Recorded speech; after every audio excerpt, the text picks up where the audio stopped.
সাম্প্রতিক সময়ে ইসরায়েল ইরানের পারমাণবিক সক্ষমতা ধ্বংস করার জন্য ১২ দিনের যুদ্ধ নামে পরিচিত ভয়াবহ আগ্রাসন চালায়। তবে কোনো মুসলিম দেশের পারমাণবিক স্থাপনা ধ্বংসের চেষ্টা ইসরায়েলের এটি প্রথম নয়। অতীতেও ইসরায়েল ভারতের সহায়তায় বিশ্বের একমাত্র পারমাণবিক শক্তিধর মুসলিম দেশ পাকিস্তানের পারমাণবিক সক্ষমতা ধ্বংস করার বহু চেষ্টা করেছে। তৎকালীন সময়ে পাকিস্তান অর্থনৈতিকভাবে অনুন্নত একটি দেশ হওয়া সত্ত্বেও কিভাবে পারমাণবিক বোমা তৈরি করেছিল সে সম্পর্কে আলোচনা করা হবে। আলোচনা সমালোচনার এই পর্বে আপনি নতুন হলে অনুরোধ করব সাবস্ক্রাইব করে বেল আইকনটিতে ক্লিক করুন। ১৯৫৬ সালে যুক্তরাষ্ট্রের অটমস ফর পিস কর্মসূচির অধীনে পাকিস্তান অ্যাটমিক এনার্জি কমিশন প্রতিষ্ঠিত হয়। এটি ছিল তৎকালীন মার্কিন প্রেসিডেন্ট আইজেনহাওয়ারের পরিকল্পনা, যার উদ্দেশ্য ছিল বিশ্বজুড়ে পারমাণবিক অস্ত্রের প্রতিযোগিতা কিছুটা কমানো। এর আওতায় দেশগুলোকে বোমা তৈরি না করার শর্তে বেসামরিক পারমাণবিক শক্তি উন্নয়নে সহায়তা দেওয়া হতো। সে সময় পাকিস্তান ৩৭ জন বিজ্ঞানীকে বিদেশ থেকে প্রশিক্ষিত করে এবং যুক্তরাষ্ট্রের সহায়তায় পারমাণবিক যন্ত্রপাতি সংগ্রহ করে। তারপর ১৯৬১ সালে পাকিস্তান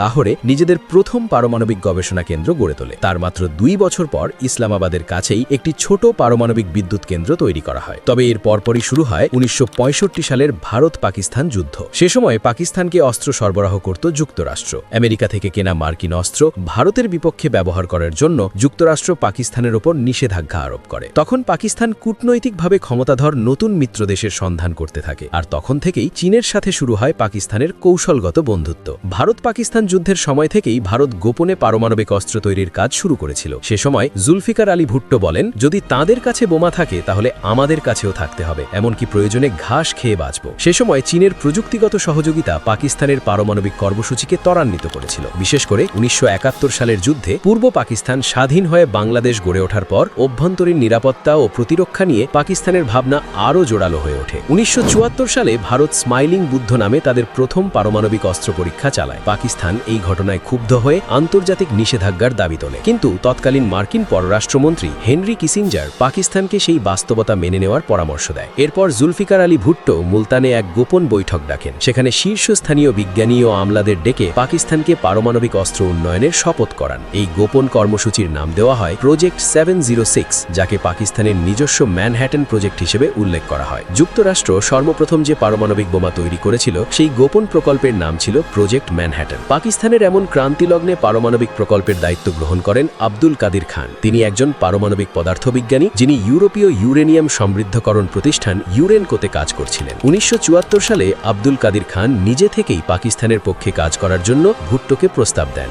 কিউ খান পরবর্তীতে তাঁর লেখা একটি বইতে বলেছিলেন, যদি খ্রিস্টিয়ান বিশ্ব বোমা রাখতে পারে, যদি ইহুদিরা বোমা রাখতে পারে, হিন্দুরাও বোমা রাখতে পারে, কমিউনিস্টরাও বোমা রাখতে পারে, তাহলে কেন মুসলিম দেশ বোমা রাখতে পারবে না? তার সেই আদর্শিক জায়গা থেকেই নেদারল্যান্ডস থেকে তিনি পাকিস্তানে ফিরে আসেন, আর ফিরে আসার সময় ইউরোপের সেন্ট্রিফিউজ ডিজাইন চুরি করে নিয়ে আসেন। এটি পাকিস্তানের পারমাণবিক অস্ত্র কর্মসূচির ইতিহাসে এক যুগান্তকারী অধ্যায়। ড খান রাজধানীর কাছেই এক শান্ত নিরিবিলি শহর কাহুটায় একটি ইউরেনিয়াম সমৃদ্ধকরণ গবেষণাগার স্থাপন করেন। এখান থেকেই পাকিস্তানের পারমাণবিক কর্মসূচি নতুন দিগন্তে প্রবেশ করে। ইউরোপ থেকে প্রয়োজনীয় যন্ত্রপাতি কিনতে কিউ খান একটি ছদ্মবেশী মাখন কারখানা খোলেন। এই মাখন কোম্পানির আড়ালেই তিনি প্রিসিশন ইঞ্জিনিয়ারিং যন্ত্রপাতি আমদানি করে দেশে নিয়ে আসেন। ১৯৭৭ সালে ভুট্টো একটি অভ্যুত্থানের মাধ্যমে ক্ষমতাচ্যুত হয়। ভুট্টোর পর পাকিস্তানের ক্ষমতায় আসে জেনারেল জিয়াউল হক। তিনি আব্দুল কাদির খানকে ভুট্টোর চেয়েও অনেক বেশি সহযোগিতা করতে থাকেন। শেষ পর্যন্ত সেই অপারেশন বাটার ফ্যাক্টরির মতো কৌশল এবং সরকারি গোপন সহযোগিতায় পাকিস্তানকে একটি পারমাণবিক শক্তিধর দেশে পরিণত হতে সহায়তা করে। জার্মানির একটি গোয়েন্দা তথ্যের মাধ্যমে পাকিস্তানের পারমাণবিক সক্ষমতা অর্জনের চেষ্টার বিষয়টি জানাজানি হয়ে যায়। পাকিস্তান যেন কোনো পারমাণবিক বোমার সফল পরীক্ষা চালাতে না পারে, সে কারণে ভারতের সহায়তায় ইসরায়েল পাকিস্তানের কাহুদায় সামরিক হামলার পরিকল্পনা করছিল। ইসরায়েল সবসময় সাবধান ছিল, যে কোনো একটি মুসলিম দেশের হাতে পারমাণবিক বোমা থাকলে তা ইসরায়েলের জন্য হুমকি হয়ে দাঁড়াবে। সে সময় একটি ধারণা প্রচলিত ছিল যে ১৯৭৪ সালে অনুষ্ঠিত ইসলামী সম্মেলনের পর থেকে সকল মুসলিম দেশ গোপনে পাকিস্তানের পারমাণবিক কর্মসূচিকে সমর্থন করে আসছিল। তবে পাকিস্তানের তৎকালীন জেনারেল জিয়াউল হকের শাসনামলে পাকিস্তান বরাবরই পারমাণবিক অস্ত্র তৈরির বিষয়টি অস্বীকার করেছে। কিন্তু ১৯৮৩ সালের মার্চে পাকিস্তান তাদের প্রথম পারমাণবিক ডিভাইসের পরীক্ষা চালায়। এর পরপরই ইসলামাবাদ তাদের পারমাণবিক অস্ত্র কর্মসূচি প্রকাশ্যে আনে। তখন ইসরায়েল ও ভারত পাকিস্তানের পারমাণবিক সক্ষমতা ধ্বংসের জন্য আরও উঠে পড়ে লাগে। এই যৌথ অভিযানের নামকরণ করা হয়েছিল অপারেশন কাহুদা।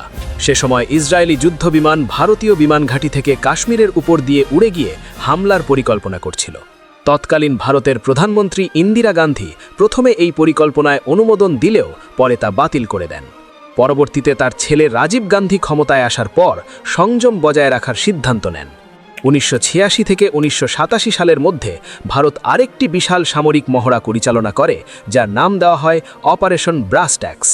এতে প্রায় 8 লক্ষ সৈন্য ও ভারী ট্যাঙ্ক পাকিস্তানের সীমানার কাছে মোতায়েন করা হয়।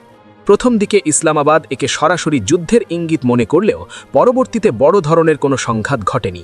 1998 সালে পাকিস্তান আরও 5টি পারমাণবিক বোমার সফল পরীক্ষা চালায়, আর সেসব পরীক্ষার মধ্য দিয়েই পাকিস্তান আনুষ্ঠানিকভাবে একটি পারমাণবিক শক্তিধর দেশ হিসাবে আত্মপ্রকাশ করে। তখন আবারও খবর ছড়িয়ে পড়ে যে ভারতীয় বিমান ঘাঁটি ব্যবহার করে ইসরায়েল পাকিস্তানের পারমাণবিক স্থাপনাগুলোতে হামলার প্রস্তুতি নিচ্ছে। এর জবাবে ইসলামাবাদ নিজস্ব ধারাবাহিক পরীক্ষা চালিয়ে পারমাণবিক প্রতিরোধ শক্তি প্রতিষ্ঠা করে। এতে শুধু দক্ষিণ এশিয়ার শক্তির ভারসাম্য পাল্টে যায়নি, বরং বিশ্ব শান্তির সমীকরণও অনেকটাই বদলে যায়। তবে 2000 সালের শুরুতে পাকিস্তানের পারমাণবিক বোমা নিয়ে নতুন বিতর্ক এবং নিষেধাজ্ঞার সূচনা হয়। তখন কিউ খানের বিরুদ্ধে অভিযোগ ওঠে যে তিনি ইরান, উত্তর কোরিয়া ও লিবিয়ার কাছে পারমাণবিক গোপন তথ্য বিক্রি করেছেন। যুক্তরাষ্ট্রের চাপের মুখে পাকিস্তানের তৎকালীন প্রেসিডেন্ট পারভেজ মোশাররফ কিউ খানকে গৃহবন্দী করে এবং জাতীয় টেলিভিশনে তাকে স্বীকারোক্তি দিতে বাধ্য করা হয়। কিন্তু 2007 সালে পারভেজ মোশাররফ ক্ষমতাচ্যুত হওয়ার পর কিউ খানের বিরুদ্ধে আনা সকল অভিযোগ খারিজ হয়ে যায়। পাকিস্তানের পারমাণবিক বোমার প্রাণপুরুষ আব্দুল কাদির খান 2021 সালে মৃত্যুবরণ করেন।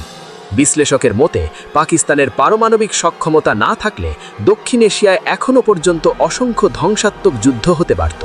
পাকিস্তানের পারমাণবিক অস্ত্র এই অঞ্চলের বহু যুদ্ধকে ঠেকিয়ে দিয়েছে। পারমাণবিক সক্ষমতা অর্জনের যাত্রায় পাকিস্তানকে বহু চাপে ফেলার চেষ্টা করা হলেও তারা কখনো পিছু হাঁটেনি।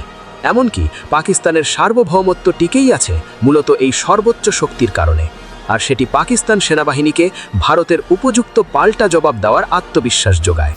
ইসরায়েল যেভাবে তার প্রতিবেশী দেশগুলোর ওপর নির্বিচারে বোমাবর্ষণ সহ অনায়াসে আগ্রাসন চালাতে পারে, ভারতও তার প্রতিবেশীদের সাথে, বিশেষ করে পাকিস্তানের সাথে ঠিক একই আচরণ করতে চায়।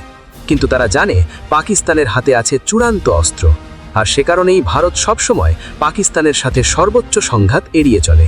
পাকিস্তানের অর্থনৈতিক দুরবস্থার মধ্যেও পারমাণবিক অস্ত্র তৈরির জন্য সৌদি আরব পাকিস্তানকে পর্যাপ্ত আর্থিক সহায়তা দিয়ে গেছে। কথিত আছে যে নিষেধাজ্ঞাজনিত ক্ষতি কাটিয়ে উঠতে সৌদি আরব পাকিস্তানকে প্রতিদিন বিনামূল্যে প্রায় 50,000 ব্যারেল তেল দিয়েছে। সাম্প্রতিক সময়ে সৌদি আরবের সাথে একটি যৌথ প্রতিরক্ষা চুক্তি করার মাধ্যমে পাকিস্তান যেন সৌদি আরবের সেই ঋণ শোধ করার চেষ্টা করছে। পাকিস্তান সৌদি আরব সামরিক চুক্তিতে কি আছে এবং এই চুক্তির ফলে সৌদি আরব পাকিস্তানের পারমাণবিক বোমা ব্যবহার করতে পারবে কিনা সে সম্পর্কে বিস্তারিত জানতে সামনের ভিডিওতে চোখ রাখুন। ধন্যবাদ।